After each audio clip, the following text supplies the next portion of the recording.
Here is a selection of high-yield, exam-oriented questions and comprehensive answers for the IAS Mains GS Paper IV, Ethics, Integrity, and Aptitude, under the specific topic, Concept of Public Service.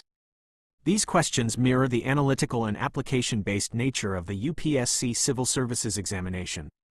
Question 1. Philosophy and the true meaning of public service. Question. Public service is not merely a profession, it is a profound commitment to the collective well-being of society. Critically examine this statement in the context of modern governance.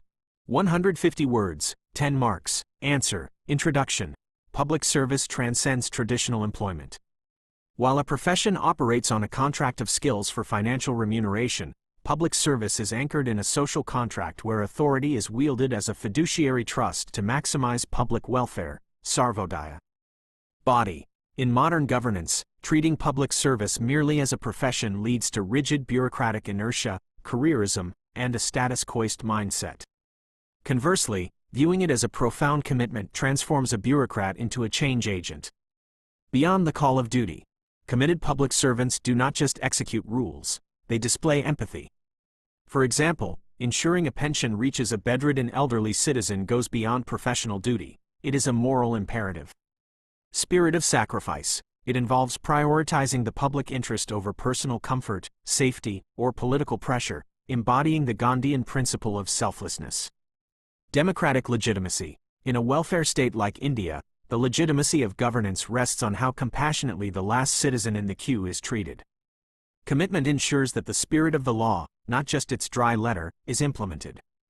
Conclusion. Therefore, public service must be driven by an inner conscience. Without this moral commitment, administration becomes a body without a soul. Question 2. Foundational values of public service. Question. What do you understand by the concept of public service? What are the essential principles that should guide a public servant to ensure the effective discharge of their duties?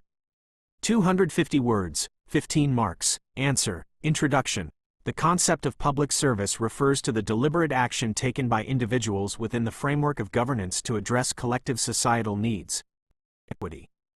It is based on the premise that public office is a public trust, where state power is delegated to execute duties for the common good rather than private gain.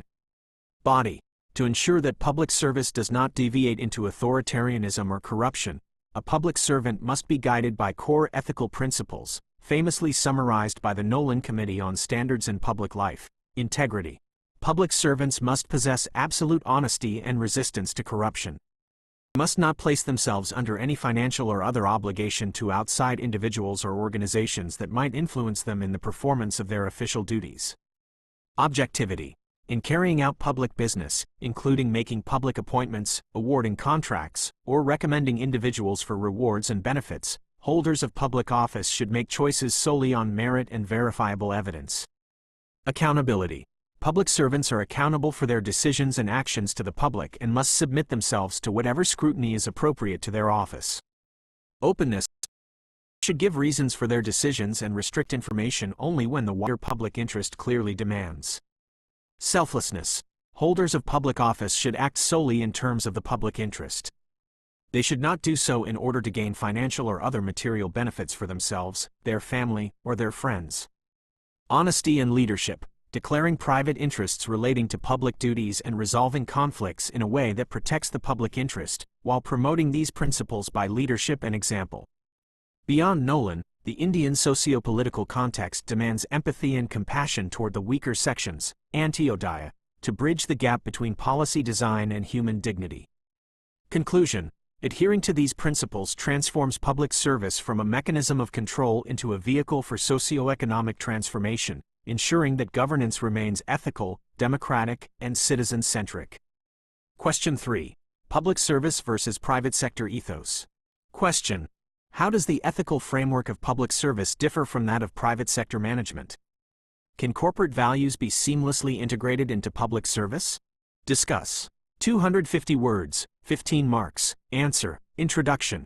While both public service and private sector management aim for efficient resource utilization, their core philosophies differ significantly. Public service is driven by the ethos of public welfare, equity, and accountability, whereas the private sector is primarily guided by profit maximization, market efficiency, and shareholder value. Body. Differences in ethical frameworks. Dimension. Public service ethos. Private sector ethos. Primary objective. Maximizing public good, social justice, and equitable distribution. Profit maximization, wealth creation, and market dominance. Target audience. Every citizen, with a special focus on the marginalized and vulnerable. Paying consumers and targeted market segments. Accountability. Multiple layers. Parliament, judiciary, media, and the citizens at large. Linear. Board of directors and shareholders. Source of authority. Constitutional and statutory powers wrapped in public trust. Contractual agreements and commercial law.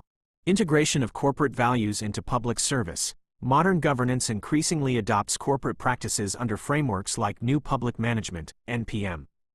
Positive integrations. Efficiency and result orientation. Adopting key performance indicators, KPIs, and project management timelines, e.g., using agile methodologies in e-governance projects, helps eliminate red tape delays. Citizen as a customer. Shifting the mindset from treating citizens as passive beneficiaries to active customers improves the quality of service delivery, e.g., Passport Seva Kendras. Innovation and tech adoption. Embracing digital infrastructure to minimize leakages and optimize resources. Limitations to seamless integration. Equity versus efficiency. A private firm can stop servicing a remote village if it is financially unviable. Public service cannot abandon a region because it lacks profitability. It must ensure universal access. Compromise on regular procedures. In public service, the process, rule of law, fairness, non-discrimination, is as important as the outcome.